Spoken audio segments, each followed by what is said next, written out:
All right, guys. Joe's going to be doing some push-ups today.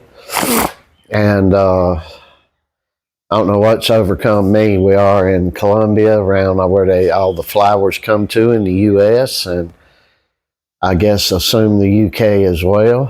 So I'm having some allergy trouble. We're always having some type of trouble like that. But I don't know how many Joe's are going to do, but you going to keep your count, son? Joe? You gonna keep your count? Yeah, I will. All right, now I'm gonna leave you alone. So we'll see how many he's gonna do here.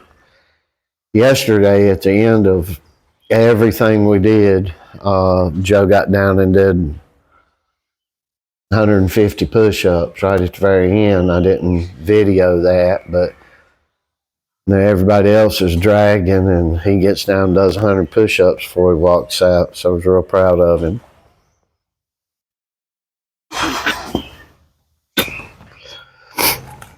I did a very difficult back workout with a lower back workout.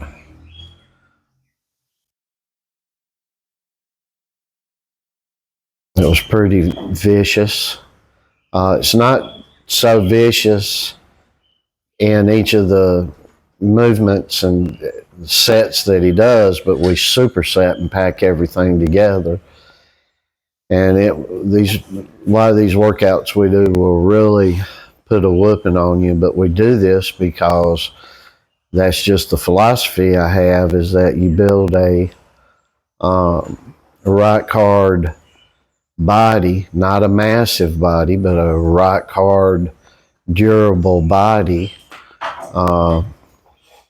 and you'll be a way better fighter. It's just common sense. That's what's going on. It's just common sense. Something to which the world has seemed to really come away from.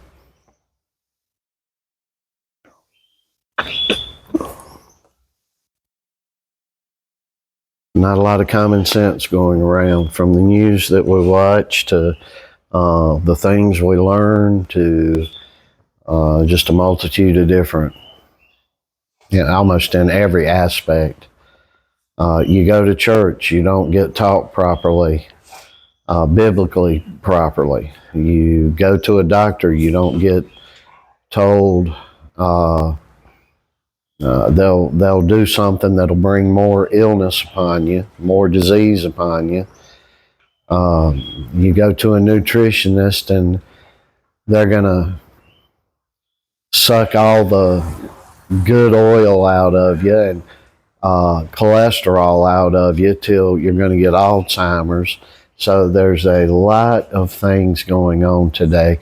And I will give you an example to it. This is why we do old school stuff around here. We're doing things around here that we did in the 60s and 70s, and I'm going to continue that philosophy here. Don't want to hear sports science. It's not necessary.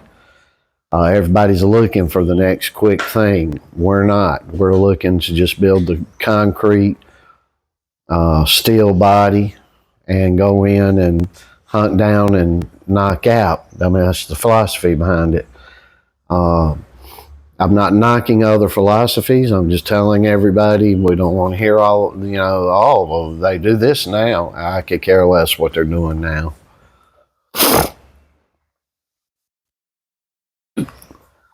We get so many comments that I just delete on out that are ridiculous. And it's just amazing, the stuff that comes out of people nowadays. So, but the news you get is not real. All these things, there's a lot of false stuff going on today.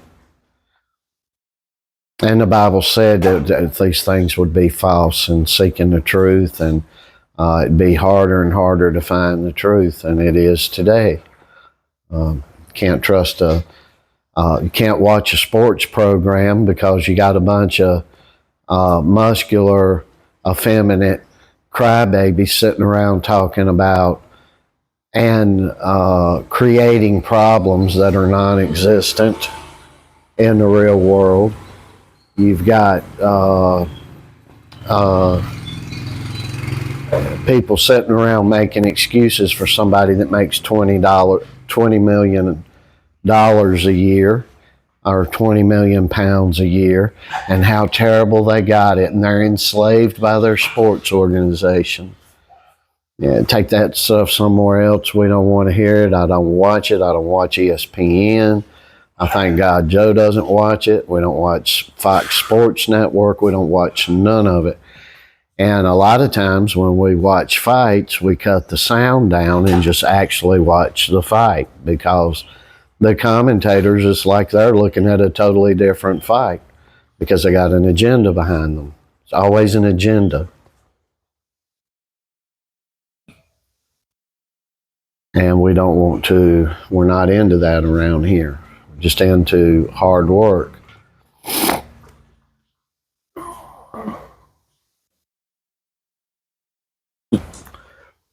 Today will be the easiest day of the week. We're not inside the gym itself. Joe's had a lot of sparring, some of it hard, some of it very easy. Just learning, just moving, and different things. And we're on a floor in the gym that's literally planks down on the floor that are not adhesed to the actual concrete floor from underneath it, so you have to worry that you're going to break your neck. And it's just everywhere you look, there's no common sense. That room is actually for sparring, for the jumping up and down aerobics activities and moving back and forth things, and the wood planks are not even adhesed to the damn floor. And people sitting around thinking, well, this is normal. Just idiocy everywhere you look. So you got to search for the right thing. And when you see something and it's not right, you need to voice it, or at least voice it amongst yourselves and your peers that you know the deal, instead of just assuming that this is the way it's supposed to be, because it's not. The example I was going to give you was my uncle was head of the the number 2 in charge of the Heart Association in my home state, and he was the director of the Heart Association in Charlotte, head administrator for the Presbyterian Hospital in Charlotte, in North Carolina. And, don't drink, all this stuff comes out. And in fairness, it would be what you'd consider old school today, but it was like, don't eat nothing with fats in it.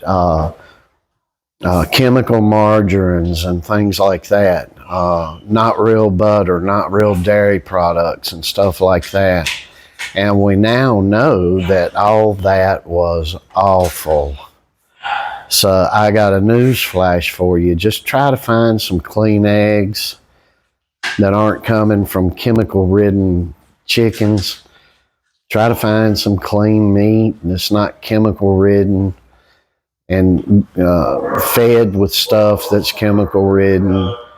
And try to find some clean fruits and vegetables and be eating that. All right? And don't worry about having a damn chef up in there to prepare delicate stuff, because it's not, it's just not beneficial. It's softening up everything, especially in the fight game. I look at a damn fella and he's bragging about the chef he's got, and here's what I'm looking at: a pussy. I hate to be blunt with you guys, but that's what I'm looking at. I don't know what the rest of you are seeing, but I'm seeing an entitled pussy. And what you guys really don't some of you that know me personally, you know it. But for those of you that hadn't had personal dealings with me or been with me on a daily basis, I would tell them right to their face that, hey man, eat a damn piece of steak. How about that? And so this new stuff, this new ways everybody's going. Really like Tank Davis. You know, the one thing I dislike about him is that he's probably the best U.S. fighter we have right now, which ain't saying too much, to be honest with you. England owns boxing, and rightfully so. They're working harder than we are. They're fighting men, and they're not sissies. Former Eastern Bloc nations, you could say the same for. They're not sissies.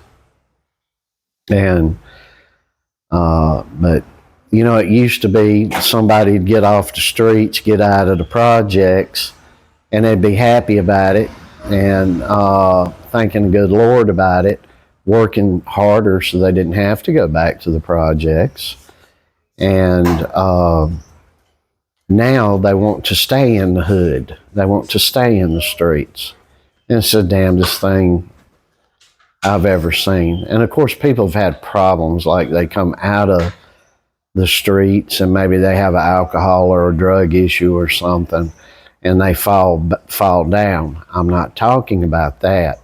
What I'm talking about is walking around like you come straight up out of the streets. Used to be a guy to come in, build himself up, get some money, win a championship, and you'd see him in better, nicer, good clothing.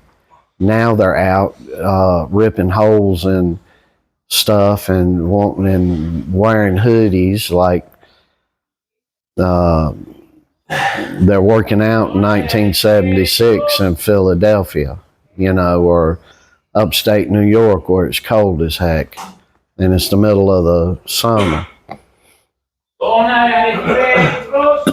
So you know, we're just not, I'm not into that. Thank God my son's not into that either. And so just be careful out there. This world is tugging you in the wrong direction every step you take. You need God. You need the true God, the only God. You don't need a false God. You need the real Lord and Savior, not the fake false one that they're peddling to you on the television and in many cases down at the corner church.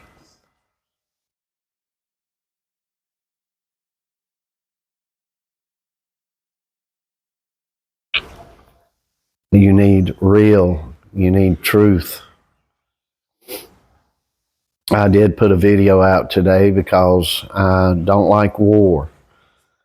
I'm not going to go into it deeply here, but you know, the thing with Iran and Israel and the U.S. right now. But I will, you know, if you want my views on it, I do believe there needs to be regime change, and I'll leave it at that. But in the other video, I explain why. But I'm going to tell everybody something right now.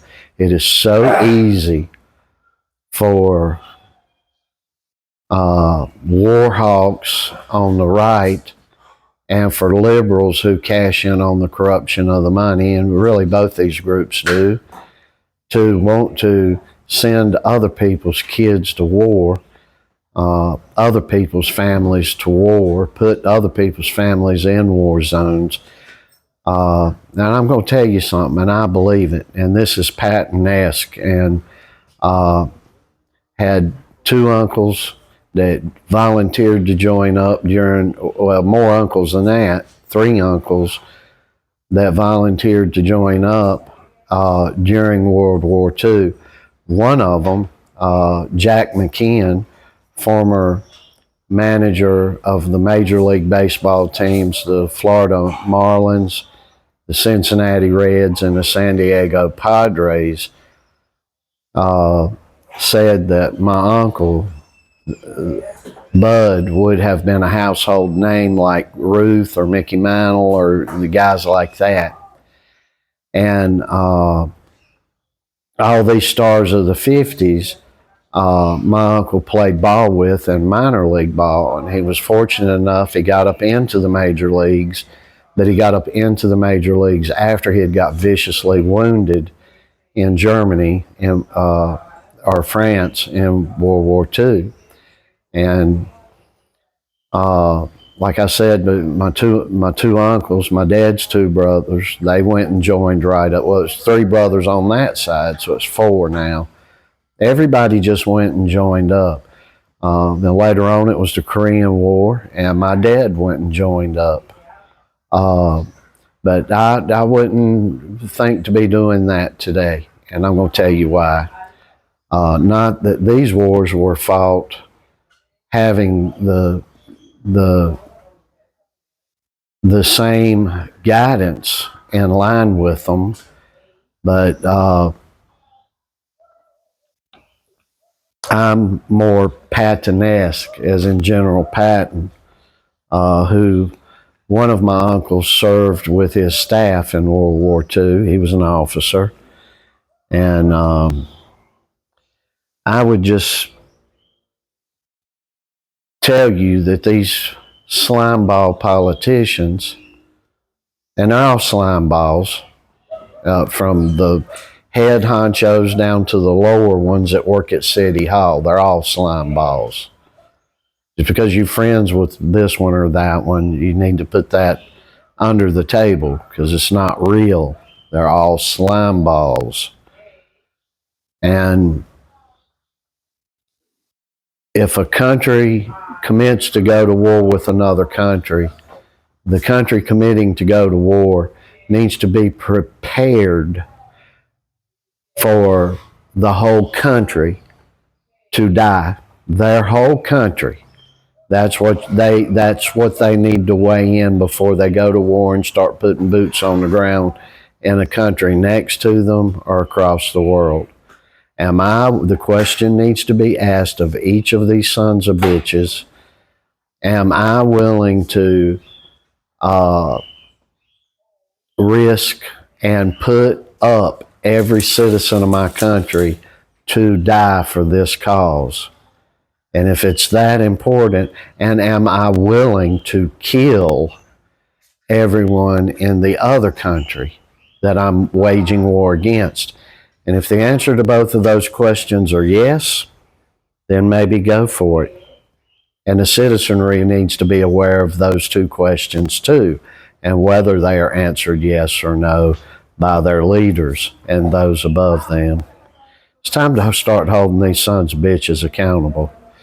Iran, that whole fiasco and getting rid of the Shah was because of President Mitterrand in France, a liberal.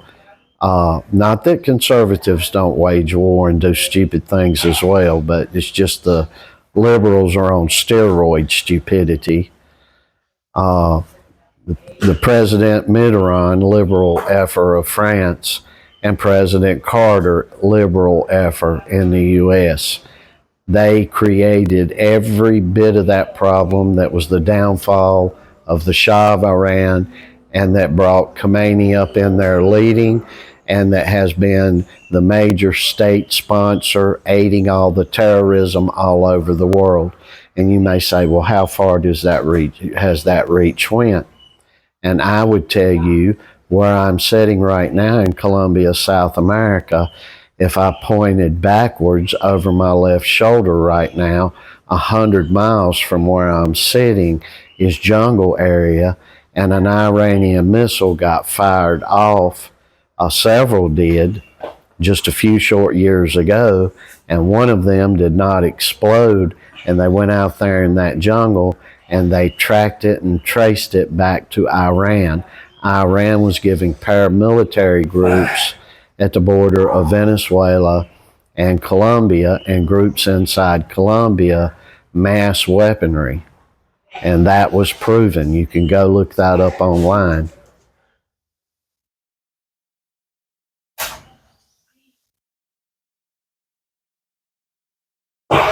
But what I am not committed to is for my son to go over to a foreign country after we decapitate the head of it, and my son to die over there because there's a power vacuum, because idiot politicians are not thinking things through. In Iran's case, these people are not Arab folks, they are Persians. Many hundreds of millions of Iranians fled the country when the Shah was deposed, and millions of them will return to Iran and help rebuild it. And what all these people want, including millions, tens of millions in Iran right now, they want the Shah's son, whom is still living and about my age, to come back there and be a head of state king like they have in the UK, and have a democratic constitutional republic, and they already have a constitutional republic. And it's sad as hell. You're not going to see these things on the news. The news is going to tell you that the Shah of Iran was bad. The Shah was giving land reforms, and guess who he was taking land from? These Islamic mullahs that owned everything, see?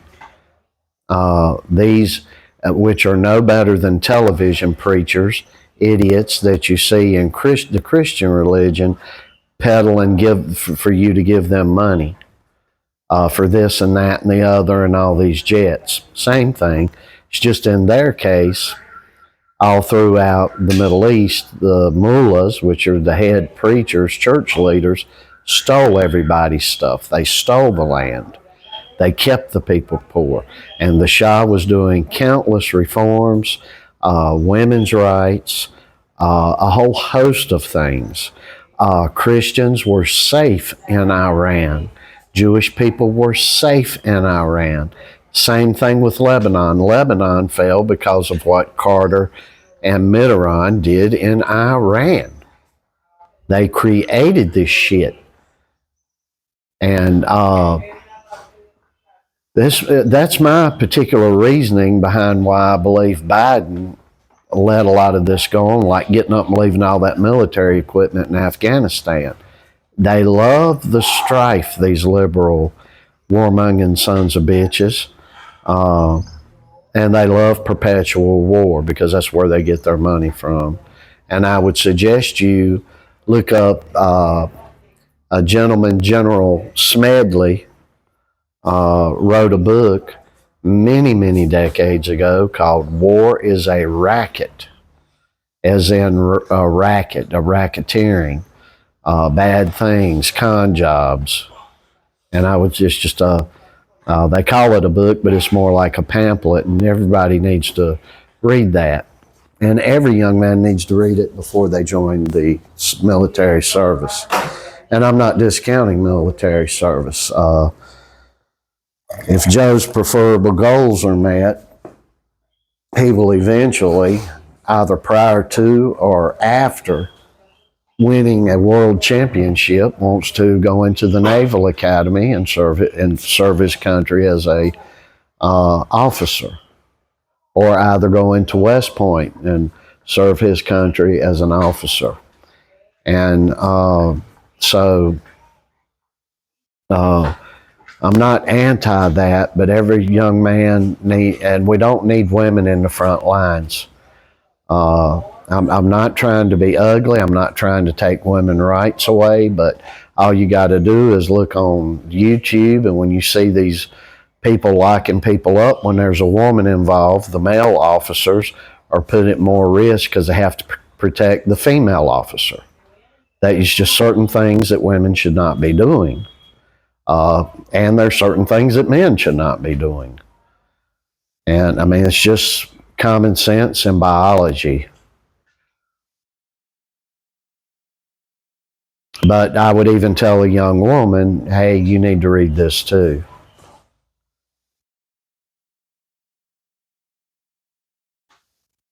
That damn woman, they in the invasion of Iraq, they had a woman. The Iraqis got a woman soldier. She should have never been down there fighting, and they got her, and they ended up losing 50 damn men, or I don't know the exact number, but it was a big amount of soldiers died trying to get her ass back. Well, we got to go get her. She's a woman. See, so the equality's not really equal. And it never is, you know. And there should never be equality like that. You should have an equal opportunity, but all this stuff they talk equality is not real. I just saw him. So, how many you got? 300. 300? You gonna go more? Oh, yeah. All right, he's going more, folks. Just taking a sit down. He's got 300 right now. I've got this microphone on, so I don't know if you heard him or not.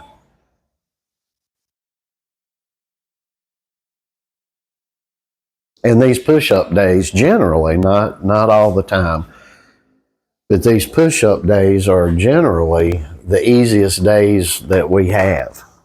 And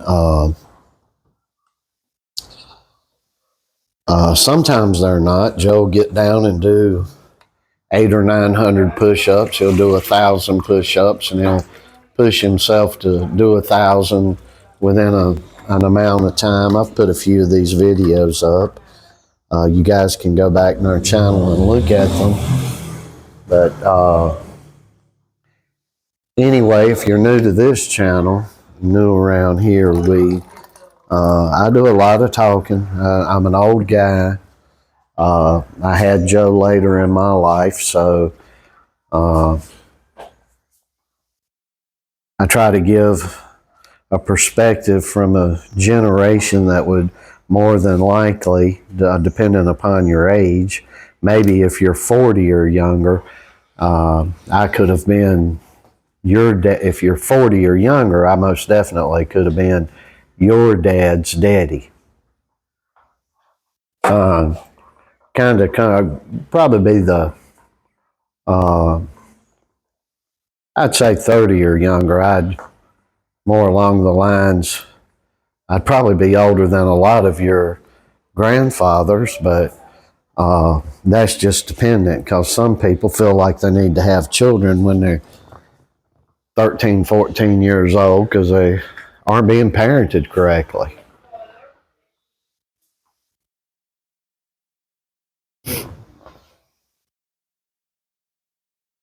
So I come from an older school perspective, and it's about work and the grind of it all, and checking the fancy stuff in at the door. I have these guys, we're training. We got 3 guys that are with Joe now, and they're, well, what's the easy way to do this? And I'm like, oh, no, you're in the wrong place.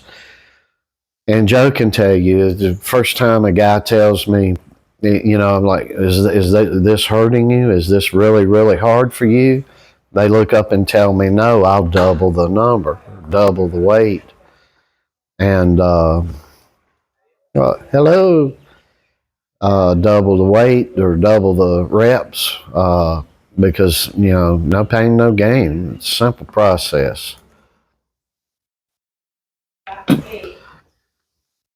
We were gym hopping and going around to different gyms, not as in Joe being a ringer to go in there and intentionally knock their guys out or anything, but just going around trying to find a place to be comfortable in.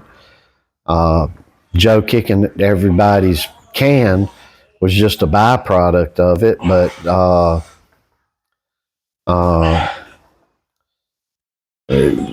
you see a lot of these people are just looking for an easy way, a quick fix. And I tell them, you're not going to get that way. And I'll work a guy to death. I will literally work a guy half to death before I'll even let a guy put boxing gloves on. I said, no, you want to learn how to fight, you got to learn how to go through some pain before you get to the fighting process of it. And without fail, I do this free, and I do it free because I can't give 150. I give 100% to my son. I've got a lot of physical problems right now, and I'm just too old to have a big group of guys. However, in that I do it for free, it's going to be my way or the highway. I try to look at a guy, and if you go into a gym and you are trying to learn how to box, and you've got, let's say, 3 trainers in there, 4 trainers, and then you got a head trainer in there, and everybody's doing the same thing, and everyone has the same style, you are in the wrong gym, because you are around people that don't know the gist of this, the gist of boxing. And people get highly confused when I tell them that. You're very confused. And then I always tell them, well, go look at Ali. And after you watch Muhammad Ali, go look at Joe Frazier. And after you watch Joe Frazier, go look at the present light heavyweight champion, Bivol. I believe he won that last time. And look at Bivol. Then go look at George Foreman. Generally, I use these older names, and I'll say go look at Marvin Hagler. Then go look at Roberto Duran. And look at these people, and every one of these people are fighting tremendously different. And that's one reason why, if you don't know who this guy is, go look him up. The guy who I think, certainly in my lifetime, that I know that I believe was the best trainer, was a guy named Eddie Futch, because he could train a guy to beat Ali, and the guys he trained to beat Ali actually did beat Ali. And Ali was carrying the basket in his day, in his era. So, and he taught people in many different ways, and he would pull out a strength and a weakness. And do I know that Eddie Futch was so much more greater than those before him? No, I'm not saying that. And reason being is everybody in the boxing game almost prior to the 1970s was an Eddie Futch. They pick up a guy's strengths and his weaknesses, and you minimize the weaknesses and extenuate or exfoliate, open up the strengths while minimizing the weaknesses. And that's just lost today. But it's not lost in the UK, and it's not lost in many of the former Eastern Bloc, Eastern European Bloc countries, which was part of the old Soviet Union countries. They know the art of this. And it's just amazing to me, because people will be like, oh, you don't know this, you don't know that, and you're not fighting like Canelo Alvarez. No, why? There's no Canelo Alvarez in here with us. Why would I go there?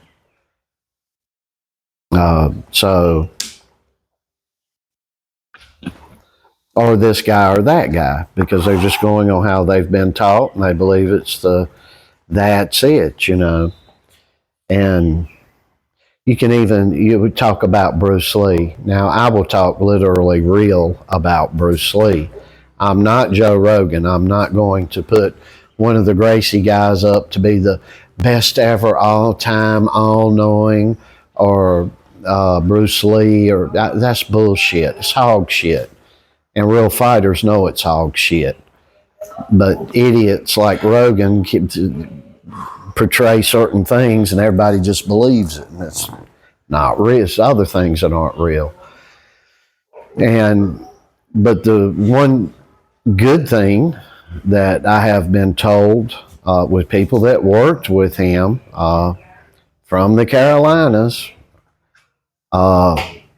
Joe Louis specifically, not the boxing Joe Louis, but the kickboxing Joe Louis, and people that knew of him in the martial arts area, and some new people that had worked with him. The greatness of him was he wasn't doing a strict across the board thing. There's more of like a boxing trainer, exfoliate the strengths, open the pores of strength open and let it go while minimizing the weaknesses. And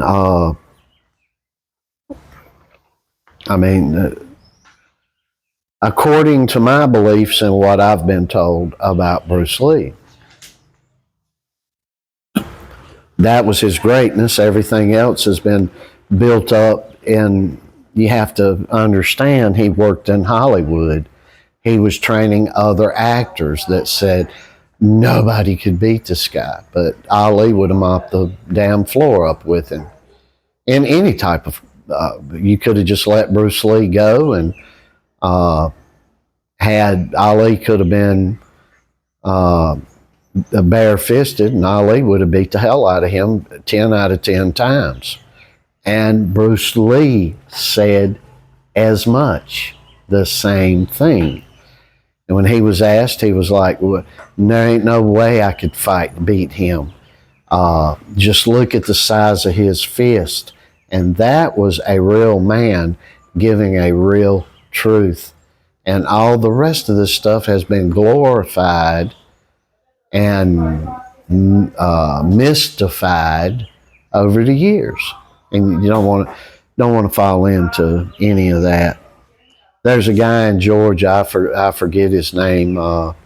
He's got a boxing gym. I believe it's in Athens, Georgia, but I may be wrong. But this guy's dad worked with everybody.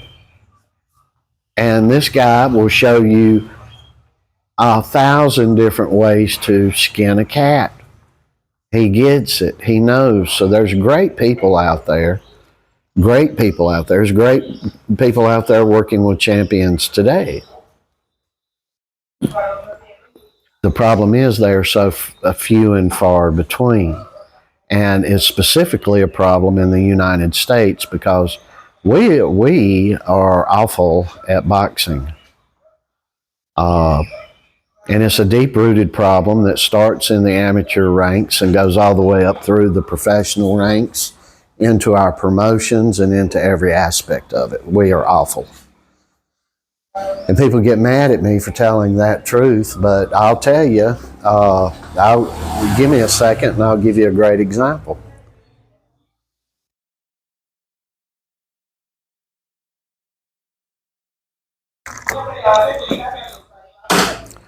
Let's take the Olympics last year. Just give me a second, folks.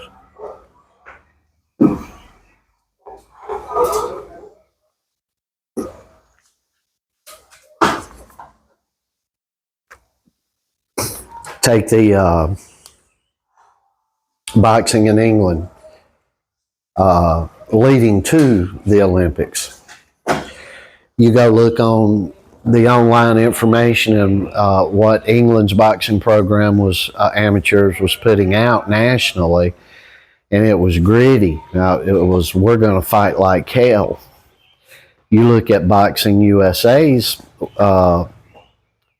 the media that they were putting out, and they were having dessert baking classes. And you'd see a little effeminate string bean boy there that was going to compete in the Olympics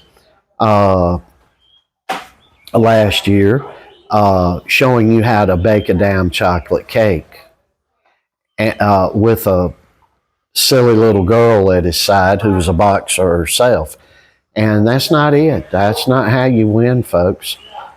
I said we wouldn't win no medals. We'd be lucky if we got one bronze. And guess what? We didn't win any medals. And it took minimal intelligence to understand what was going to happen, because you look at what they are focusing on and the work that they are putting forth, the calisthenics that they are telling you to do, the techniques that they are telling you to be drilling in, and it's all junk. Junk.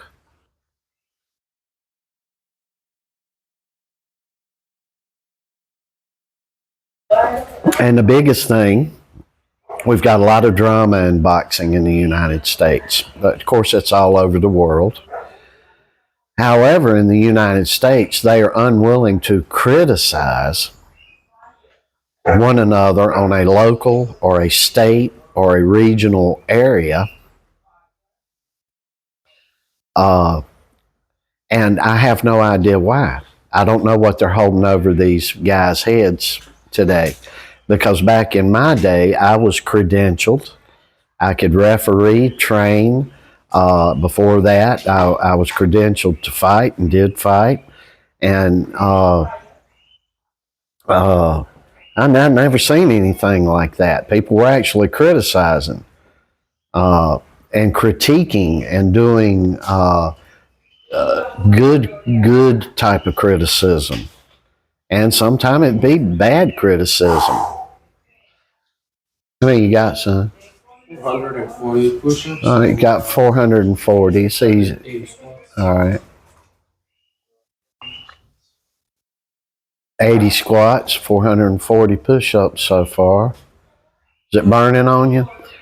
Joe actually did a massive, I believe I mentioned this in the beginning, very, very difficult upper and lower back workout that we've got to do this because the style dictates it. And he did a very vigorous back workout yesterday, and he did correctly because he's hurting today.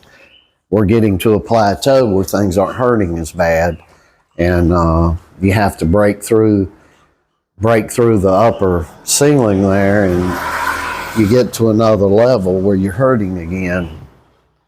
And then you'll plateau off, and then you'll have to break up another level. But back, today,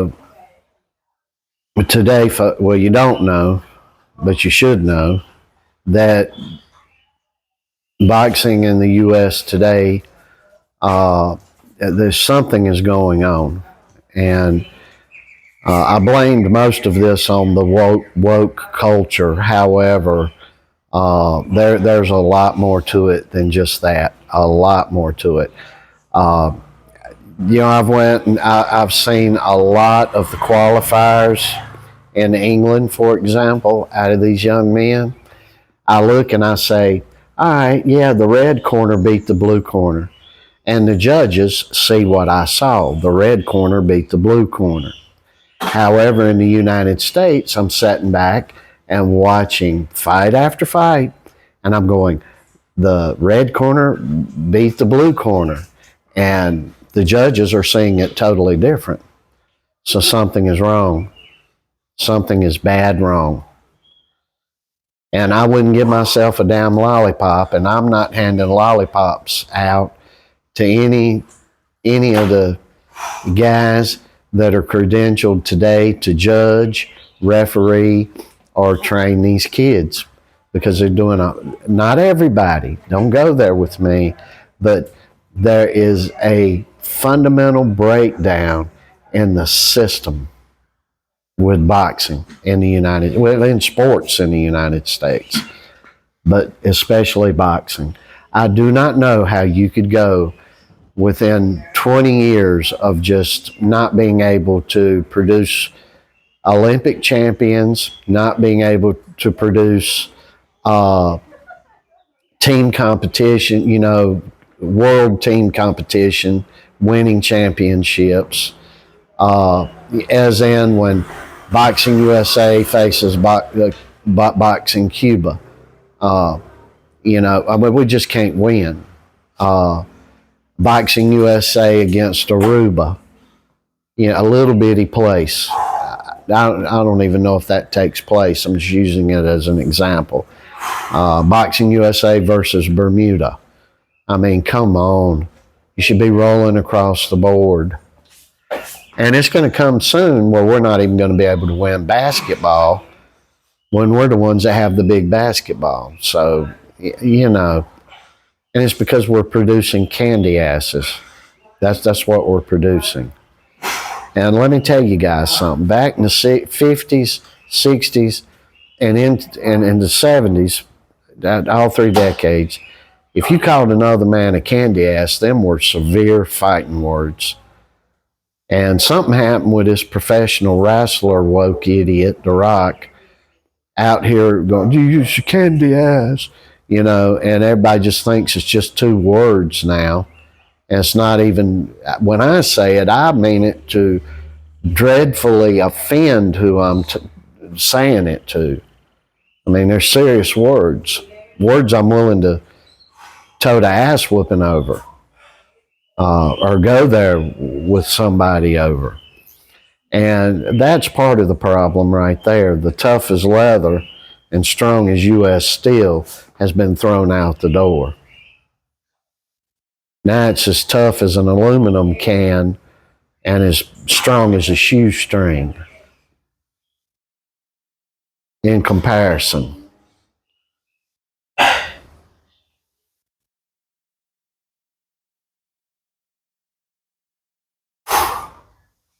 So it's just a whole lot going on, and it's not just the USA. Here in Latin America, there's a big jealousy thing going on. How jealous do these damn boys get and young men get? They're so jealous it ain't even funny. They're so jealous, we don't know what jealousy means till we see it. Yeah. Yeah, we don't understand. What Joe's trying to say is we don't understand jealousy. I didn't understand it till we come up on Latinos. Now, there's a jealous group of men. The guy over there is doing fighting a lot better, doing 50 more push-ups, doing 10 more pull-ups, whatever it is.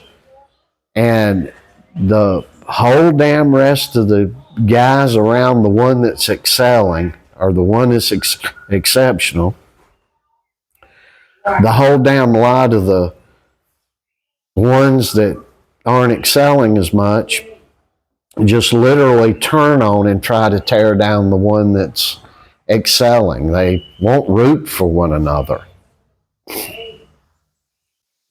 That's the damnedest thing. So that's a problem here in Colombia. It's a problem in Venezuela. It's a problem in Ecuador. Not so much in Panama, but you get past Panama, maybe north of Costa Rica, up through Mexico, and it's just a big jealousy problem. Let me see how I can break these people down.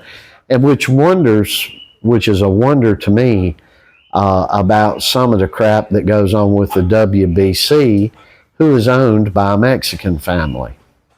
And I don't know if you all know that, but Sulaiman is a Mexican, and him and his family actually are the owners of the World Boxing Council, and is probably the most corrupt boxing entity in the world. I wouldn't, when Joe arrives, I'll give you an example. Joe's won the WBO, the IBF, the WBA, and there's the WBC out there left to get. I would tell him, don't even worry about that damn belt. Just don't even worry about it. Let them sit over there by their damn self. Let the boy give the belt away, give the belt up, and then fight him and whoop his ass. and tell them they can take that WBC belt, and as the great Larry Holmes said, they can put it where the sun don't shine. And it's just me, folks. Now, if the only opportunity he had was at a WBC belt, I'd tell him, yeah, take this opportunity. Then go kick somebody else's ass and give that WBC belt back. And what a lot of you don't know is you have to pay them. It's $20,000 to $40,000 a year you got to pay them to even be ranked, and to face any of the people that they have in their top 10 rank to fight them. And that's just a little bit too much to me. It's just a bit too much. How about what you got? You gonna stop there? Then we'll move on to something else. All right, so we're done here. We're gonna move on to some other things. I'm not gonna video, but this was a little bit of an easy day. 500 push-ups, just 100 squats, and we want you to know we love you. I talk strong, but it's because I believe in what I'm saying.